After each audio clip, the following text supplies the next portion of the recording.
Rocketing house prices saved many a developer's bacon over the years. Whatever their mistakes, they were still protected by a rising market.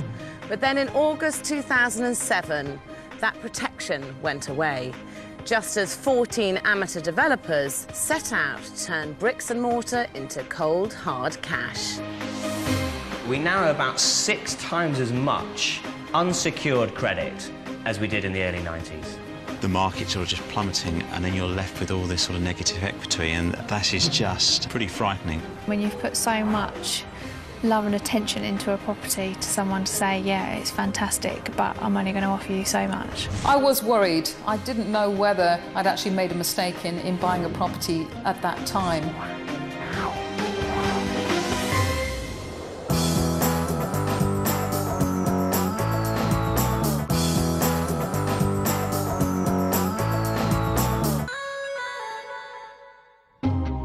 It's autumn 2007, and though the housing market is unstable, there's still much worse to come. So for tonight's developers, taking on 2 long and complicated niche projects could be a very risky strategy. Did you just think, do you know what, I really need a jailhouse? You paid £71,000 for a lock-up store down a dodgy alley. I'm sure I'd dream of a door going ka-chunk.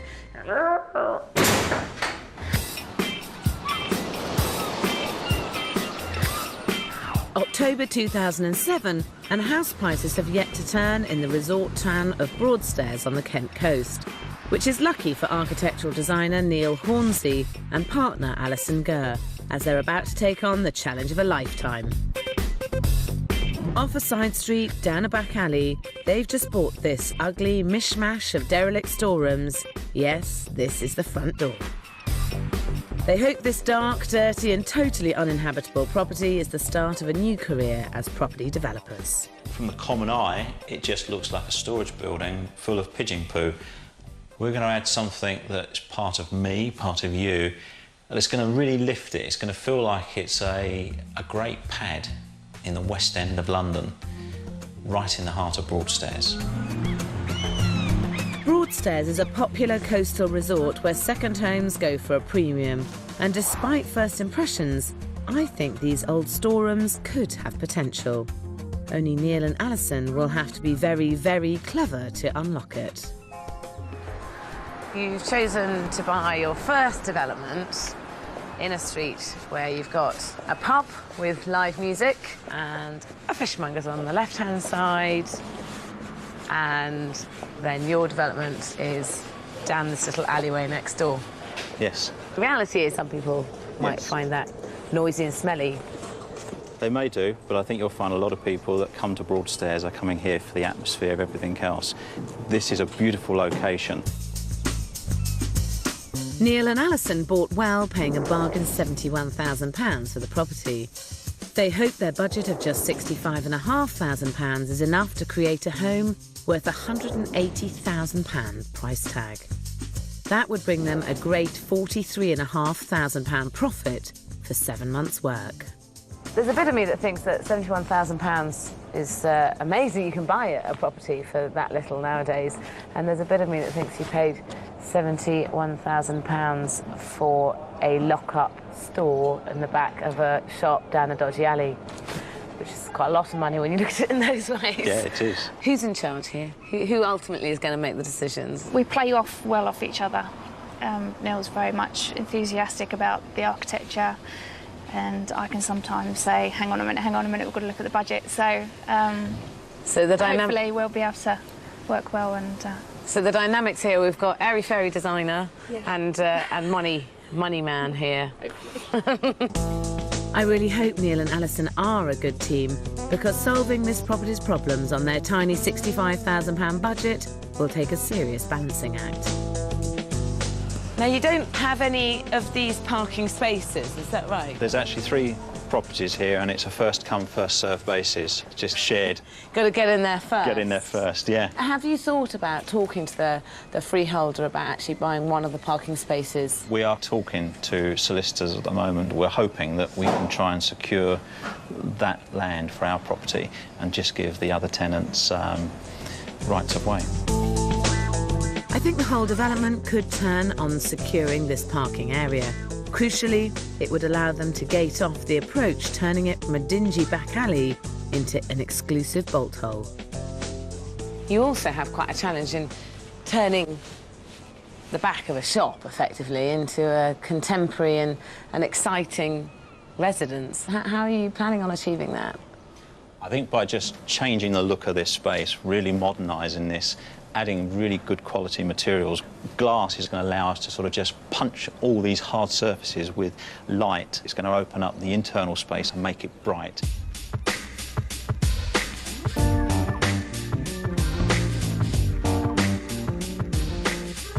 The store came with a single bedroom and bathroom upstairs.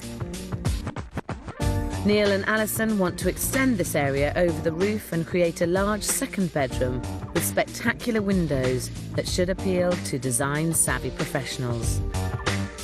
Downstairs, though, is less successful. There's the main storeroom with a small bathroom to the side, and they want to knock this through and add designer stairs, utility and WC, leaving a large open-plan living space dominated by the kitchen, and that could be a problem. Personally, I think the disadvantage is that you come through the front door and the first thing you come into is the kitchen. If this is a living area, you're either going to be sitting next to the staircase or next to the toilet and utility room. So you think walking straight into the kitchen is the better? When you've got an open plan space, you have to walk into one of those spaces. Absolutely, but in an ideal world, I think you'd walk into the living area, and the kitchen isn't an area that isn't in direct view all the time. With open plan areas, where you position the kitchen is all important. Here, I put it round the corner into the recessed area, keeping an open feel, but also offering just enough shielding for the best of both worlds. We need to look at how where we put that kitchen. So you might put it in there, yeah? We might not. Right. The last thing this complicated development needs is an awkward layout. Alison and Neil have enough on their hands already getting people through the front door. 130 miles away in Norfolk's historic town of Thetford, house sales are starting to dwindle, which is not good news for former welfare officer Sue Ward. She's hoping this Grade 2 listed Georgian jail, complete with cells, original doors, and even a filled-in dungeon, will provide her with a new career. I think I've got an artistic eye, I've got a vision for this property, and I'm confident that it's going to turn out the way I want it to. The jail has been a rundown rental for the last 5 years, but Sue's convinced she can draw on the original character to transform it into a desirable two-bedroom home. The danger is it's going to appeal to a very niche market. When you saw jailhouse for sale, did you just think, do you know what, I really need a jailhouse, or did it kind of evolve? When I walked into it, I fell in love with it. It just had those quirky features that I thought would be a selling point. So you'd have been locked into the cell, and this is where you'd have got your food. And actually, the only light coming in would have been through that aperture there. I'm sure I dream of the door going ka-chunk. We're going, help, help, help. Obviously, it has that effect on some people, but I'm hoping not on too many people. My worry is that it will. Taking on a property with such a gruesome history is ringing its serious alarm bells, as do Sue's figures. She paid £140,000 for it a year ago, when the market was in a different universe. She's planning to do most of the work herself in an attempt to keep to an unfeasibly small £20,000 budget. And she hopes to sell for £200,000, bringing in a £40,000 profit. It's not a lot of money for refurbishing a big old building like this. I can't afford for it to go too much over budget, because that would leave us with no profit at all. I mean, I would expect it to be maybe 60,000. Well, I'm hoping not. I'm very good at bargain hunting. I'm very good at negotiation, and I'm going to do a lot of the work myself. But I do think the margins are quite tight on this as a house. I mean, you do face a real possibility that you won't make as much money as you think you might. This is a massive restoration project. With a full team of builders, I'd expect it to take around 4 months. But flying solo, I think she could be imprisoned here for a very long time indeed.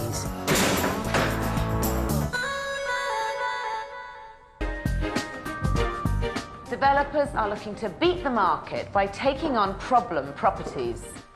It's a high-risk strategy that can land first-timers in very hot water.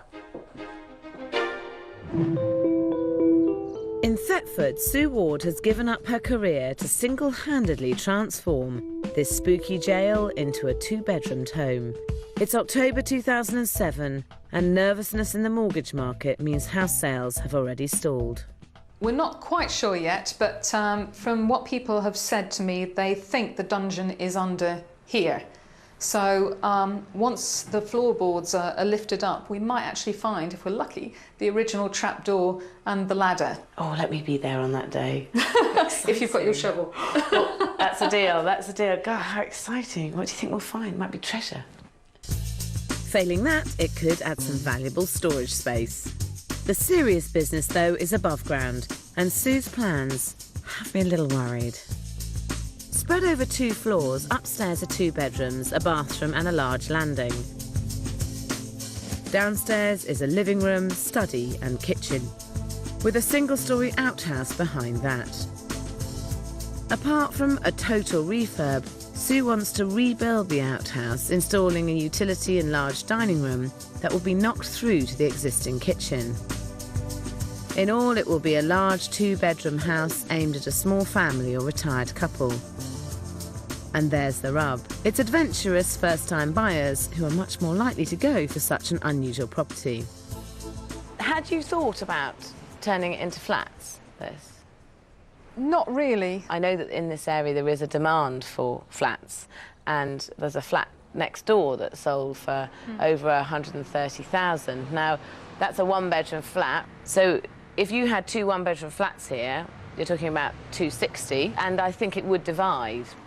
That's a whole £60,000 more than Sue's target sale. I think as soon as you start carving up historical buildings, I think you lose some of that appearance. That may not be such a bad thing. Downstairs would only need a small rejig to include a bedroom and bathroom. While upstairs you could turn the larger bedroom into an open-plan kitchen living room and bring the huge landing into the living space for the upstairs apartment.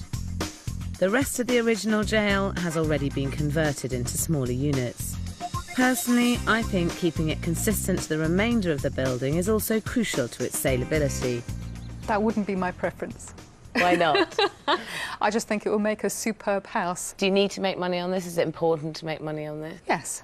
With this building, if you actually want to make the most possible profit on it, that probably is turning it into 2 flats. From an aesthetic point of view, I would be loath to turn it into flats. OK, so it's a house, not 2 flats. Yeah? It is a house. Knowing the market is a basic rule of developing, and you have to get the basics right to succeed in today's difficult conditions.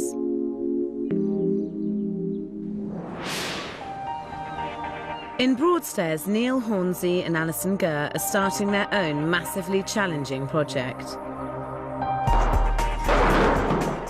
They're hoping to transform this derelict store into a luxury 2-bed holiday home. The builders kick off by knocking through the whole ground floor in line with Sue and Neil's open-plan design.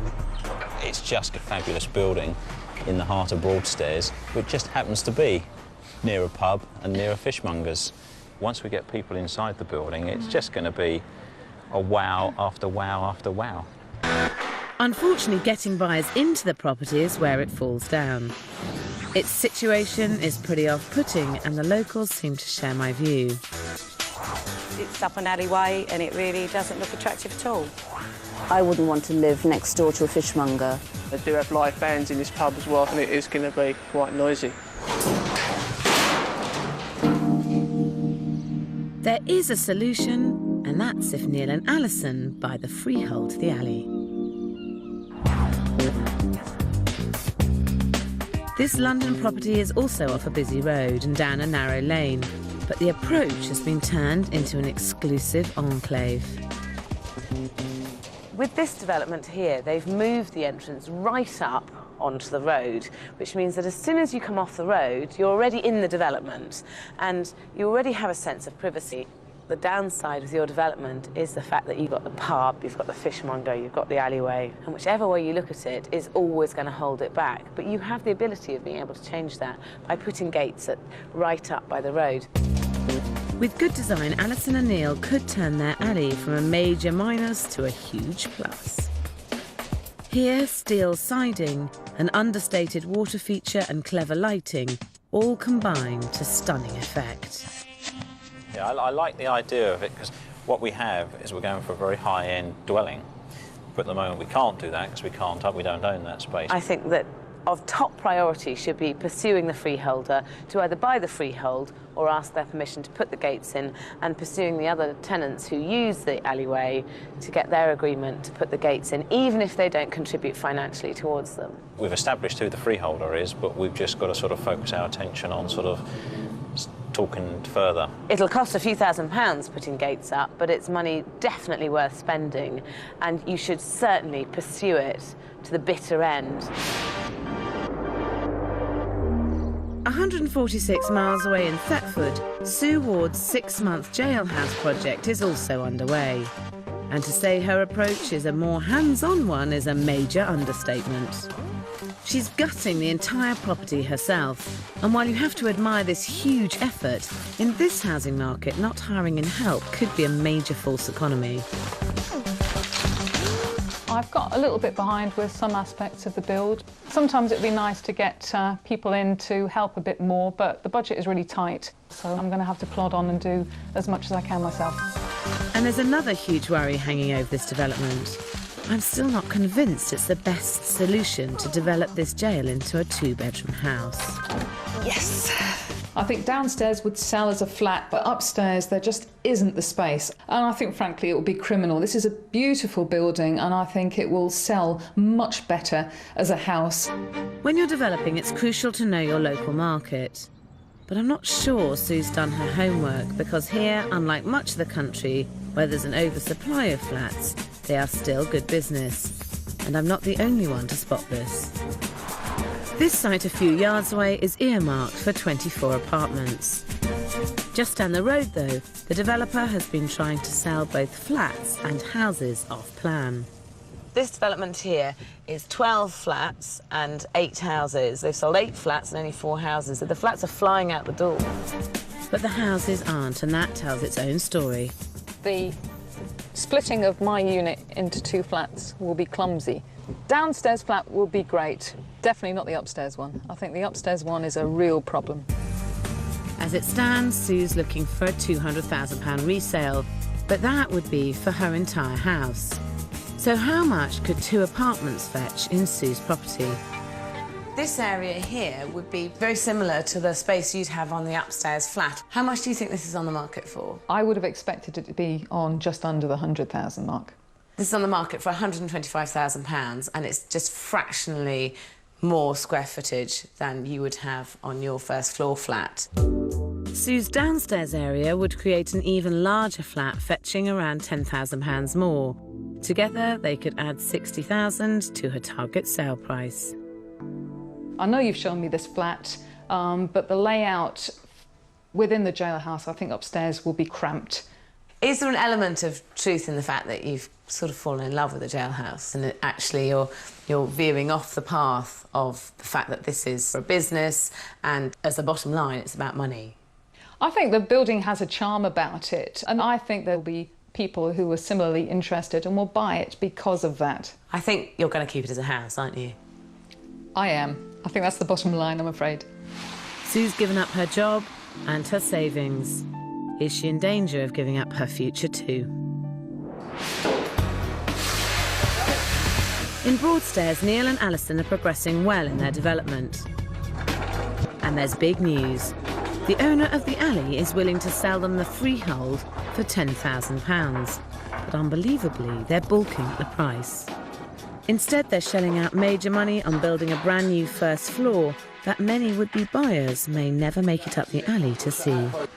You do take risks when you're borrowing the amount of money that we're borrowing to do this. And yeah, you do wake up with those cold sweats some mornings and think, crikey, that's a lot of money. But hopefully we'll be selling up quickly once we've completed it, and we'll be making the profit.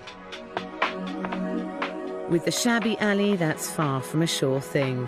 What is certain is the rest of the development now has to be faultless. I could see kitchen units coming down here and an island here. Neil and Alison want a central kitchen that will dominate the living space. That may be a big mistake. Buyers are likely to want it against the far wall, in the more secluded and recessed area. This £2 million London property has a very similar L-shaped ground floor, and here the layout feels spot on. Here they've got the perfect solution because the kitchen is tucked right around the corner, so whilst you can socialise with a person who's cooking, because you can chop and you can chat to the people who are sitting here, it also means that you can sit on the sofa and not have to look at all the pots and pans and the mess that you've made. You can just away. And what we've done is we've looked at the kitchens in all locations, and I think we came up with a decision where we felt it was less compromised.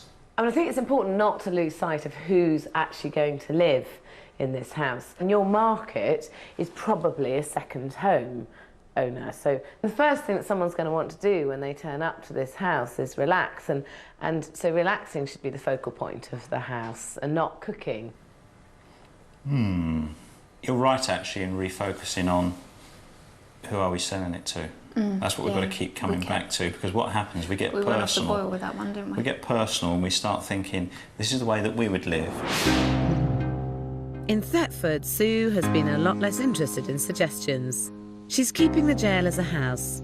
Although she's given in to getting a bit of help, by and large she's doing the work herself. Progress is painfully slow. She only just started boarding out the main house, and most of the work is still ahead. The extension hasn't started yet because I'm really concentrating on the main house first. I think it's very, very easy to get distracted and go to another area of the development, and then really you get nothing completed. It's another 2 months before she begins clearing the extension area.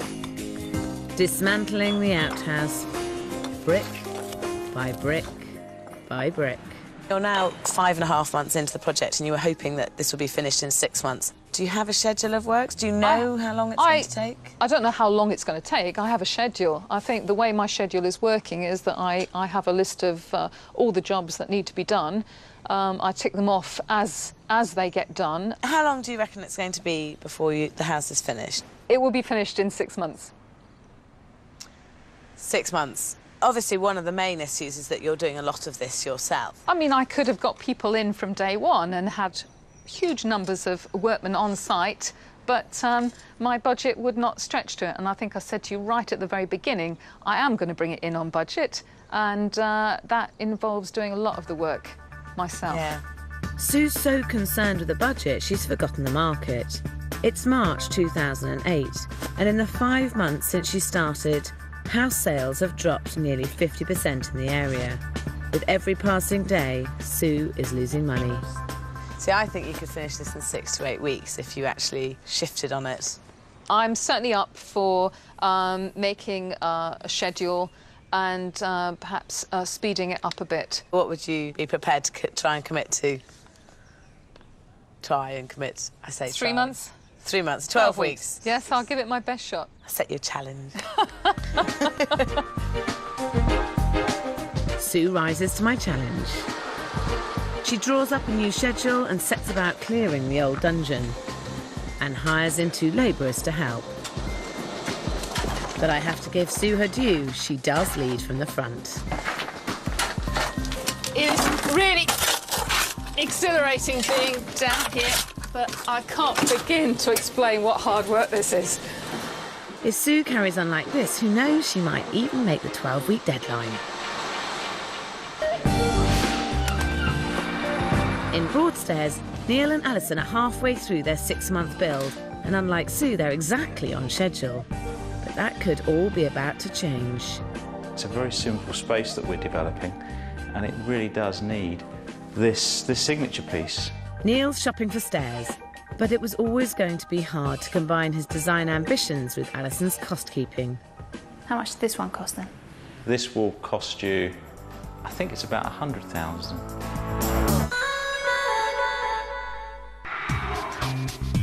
In Broadstairs, Neil Hornsey and Alison Gurr are halfway through their schedule. The build's going well, but spending here is a big issue. 10 grand could secure them the freehold of the alley and an exclusive gated development. Designer Neil thinks the money would be better spent elsewhere. Neil's twisted my arm to up the budget from £4,000 to actually £20,000 for the stairs to achieve the look that he wants. He has had to work extremely hard to get me on side with this one, because at the end of the day he's asking us to spend a third of the budget, of the total budget, just on stairs. For £20,000, I think Neil and Sue could afford both the alley and their stairs. I agree a cutting-edge open-plan house needs a great staircase, but good developing is about creating maximum impact without breaking the bank. I think you should set yourself a £10,000 top whack budget for the staircase, because I don't think by spending any more than £10,000 you're going to make more when you come to sell it. It'll just be money down the drain. Yeah, I'm pleased with anything you say to persuade Neil to reduce the budget, to be honest. So, halving it sounds like a good idea, even though it's still double what we originally planned on spending.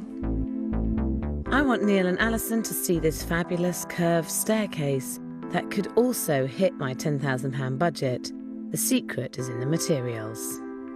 You can create a truly beautiful staircase which will stand the test of time out of wood, and it would cost an awful lot less, quite honestly. So have that as your feature rather than £20,000 of glass treads. I think the decision you have to make is this a development or is this just a design showpiece? Yes, this is a development that I want to do and I want to make money out of it. And you're right, I think we can achieve something absolutely fantastic for this challenge that you're giving me, a £10,000. Then I'll work to that and I'll show you something absolutely brilliant at the end of it. In Thetford, Sue's solo progress is continuing at a snail's pace. I was hoping she would have finished it by now, but 3 months on and the walls of the new extension are only just going up. I've sort of asked friends and family to help build this extension rather than pay out for bricklayers. So budget is looking healthy, schedule is not what I agreed it would be. Religiously sticking to her budget is one thing, but it makes no sense when it results in extending the schedule in a falling market. Well, not a perfect cut. What's more, Sue's passion with restoring the jail's character, I think, is taking her away from the important work on site. She's making a 600-mile round trip to Dartmoor to buy a cell door for the upstairs bedroom. Putting another jail door, I think, will just enhance the building and bring it back to its former glory. There you go. That will keep the governor happy. I'm not sure Sue should be spending money on making her property even more jail-like. Personally, I'd be concentrating on warming up the cold original character with clever design. There's a trick or two to be learned from this old prison in Oxford that's recently been converted into a hotel. Well, most of it anyway. This is clearly what you want to try and not achieve, because this is the original cell.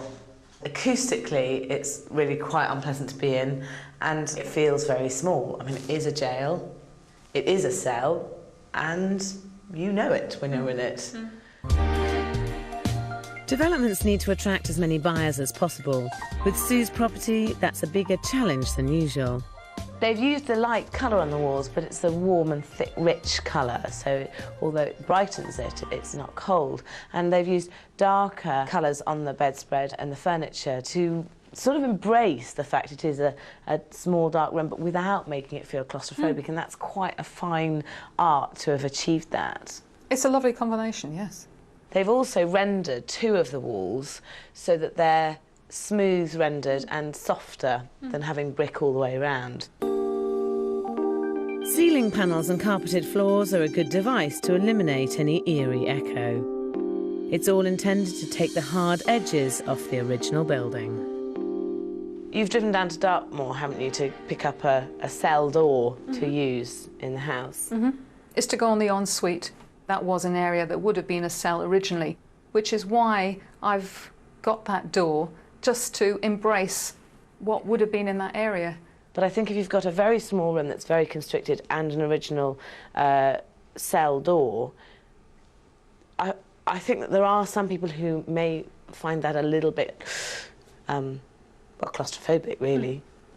Well, you'll have to use the ensuite and see how you feel when it's finished. No thanks. In complete contrast, in Broadstairs, Neil and Alison's design ideas are spot on for their developing market. An ultra-modern kitchen is being installed in the ground floor's recessed area. And Neil's stairs are going up, with thankfully not one piece of expensive glass in sight. It should be an exciting time, but Neil and Alison are worried. It's April 2008 and a tumbling nationwide property market is prompting a major rethink. We got new plans for the property. We decided to hold on to it as a holiday let. The market is very unstable, and there's a lot of media hype about prices going down and a recession. So we think that ultimately now is not a good time to sell. It's a huge decision, and I want to make sure Neil and Alison have really thought it through. I understand why you're thinking as you are, because it's a dilemma that I think a lot of people are in, but I think you have to look at the reality of the situation right now. Whatever you read in the papers or are told by agents, the only true way to gauge prices in today's uncertain market is to look on the Land Registry website. Here in Broadstairs, prices are still static. So I'm not sure that letting instead of selling is such a good move. There is a massive difference between developing a property to sell and developing a property as a holiday let, and surely it's tremendously over-specified for a holiday let. It will warrant, I think, as a holiday let, a more discerning client that's going to come down and let and use it. And most people who come here are families. Yeah. And they have kids. And that's not a very good holiday let for a family with kids. Whether we sell it or whether it's a holiday let, it's always been designed around a young professional couple. I personally think it's going to be easier to find somebody who's prepared to buy a home who's a young professional than lots and lots of young professionals who want to come to Broadstairs on a week's holiday and rent somewhere. Perhaps we're getting a bit greedy. Perhaps we're falling into that camp to think, we want a bit more. Shall I cash my chips in now? In Thetford, it's now been over a year since Sue started on the jail, and her prison sentence seems never-ending. There's still a huge amount of work to be done, connecting the extension to the house, and then on top of that, at Sue's pace, many more weeks of plastering and decorating ahead. They're still not finished. You could say that. Not far off now, though. No, because it's 18 months since you started, isn't it? And you were going to take 6 months. Yes. And when we met after 6 months, you said 12 weeks definitely will be finished. It's a long way from being finished, isn't it? So the 6-month schedule at the beginning, I see now was totally unrealistic. But then I had no experience. I had no frame of reference.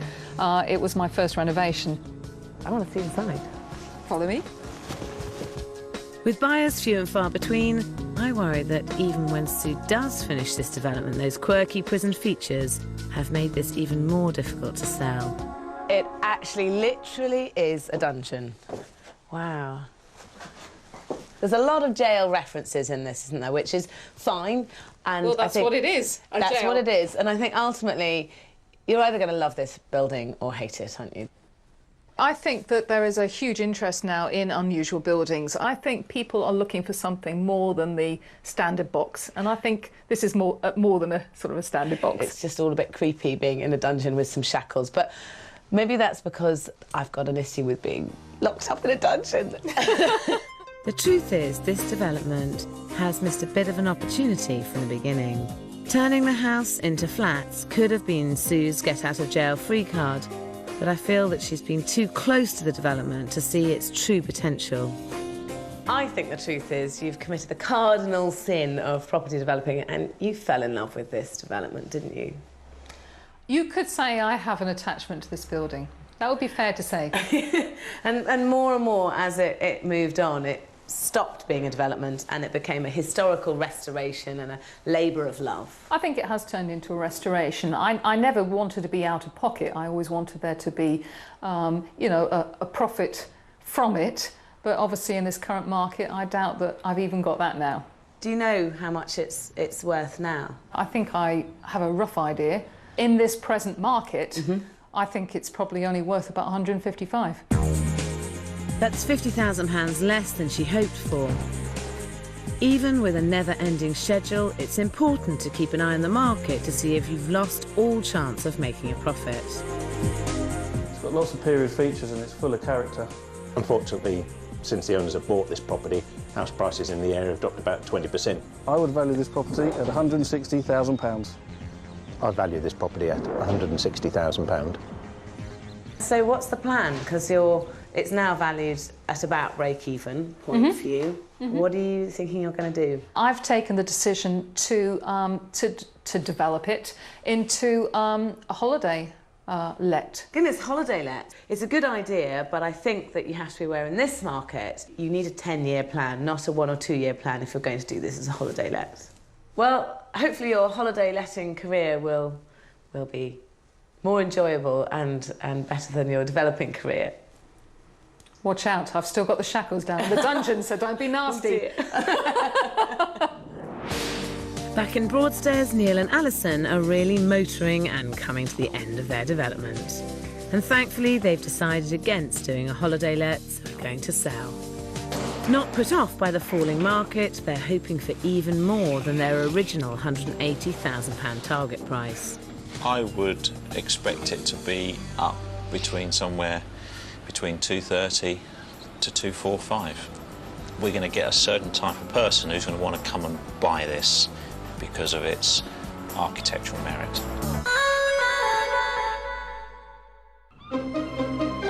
Since Neil and Alison Gurr started out on their massive conversion of an old lock-up in Broadstairs in Kent, Northern Rock has collapsed, mortgage approvals have plummeted, and no one's got a clue when and if the housing market will recover. If we don't make the profit, then I could be in a little bit of trouble with Alison.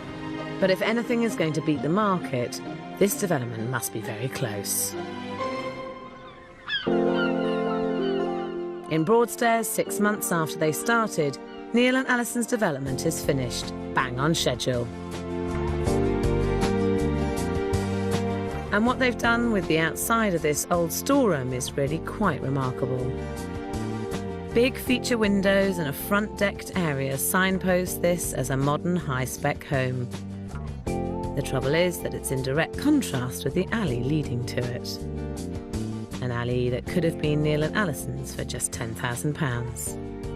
Once you take £10,000 and then the cost of putting a gate across here, we're probably talking around about £20,000, and it just didn't stack up. I think I disagree with that. I mean, you should be able to put electric gates in and a couple of intercom systems for £5,000. So it would be a total of £15,000. Well, I really wouldn't want to pay more than £5,000. If this was my development, I would want to have this alleyway so that I could transform it. But you finished the development now and presumably you want to get it on the market and just get on. Yeah. And that's a shame, because inside this home is really quite fantastic.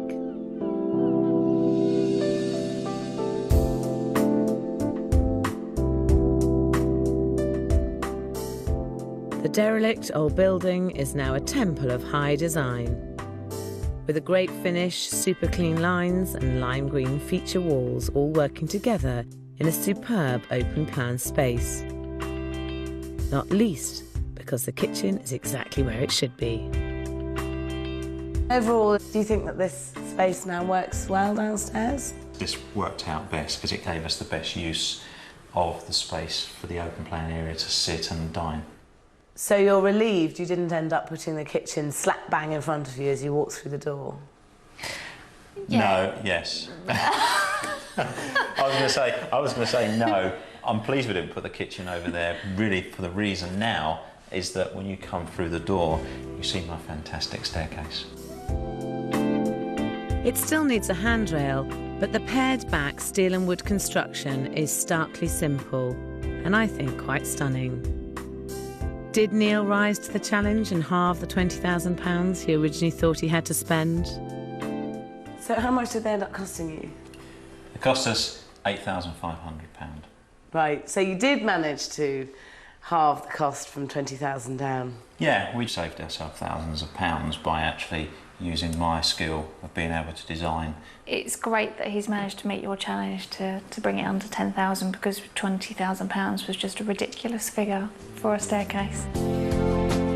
Upstairs, Neil and Alison have gone for a simpler look in the master bedroom. The huge windows make enough of a statement on their own. Next door, the luxury kicks in with a top-end bathroom. A mosaic wall and the sleekest of fittings combined again for the very highest finish. It all looks great, but it all looks very expensive. And initially you were hoping to spend $65,500 on the whole development. How much did you end up spending? A little bit more. We actually ended up spending £90,000. So do you think your budget was unrealistic in the first place? No, I don't think it was, because I think I could have turned this development round for the $65,500. But we could see the potential once we started to get the second floor in. So we upped our game in certain aspects. So it changed along the way and you didn't quite sort of appreciate exactly what you bought until further on down the line. Yeah. I kind of think once you bought this space, this was your only option. You had to go down this line and it was always going to cost this sort of figure. It would have been a big problem if you'd bought this slightly dodgy space down a slightly dodgy alleyway and kept it right.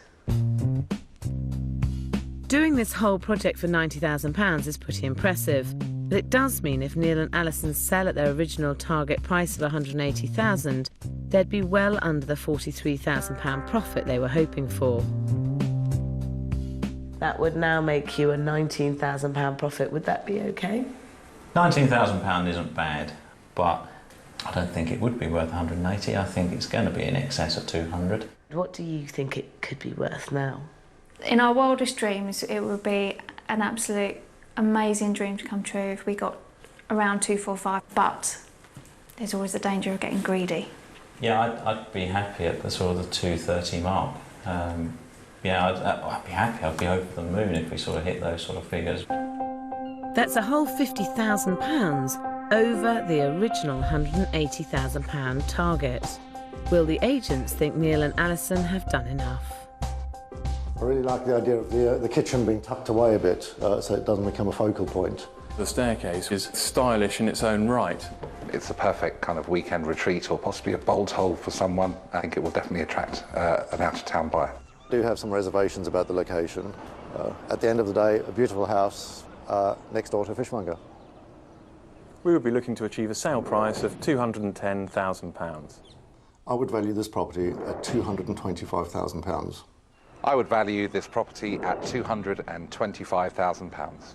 Now we've had 3 valuations and they've come in at 210,000, 225,000 and 225,000.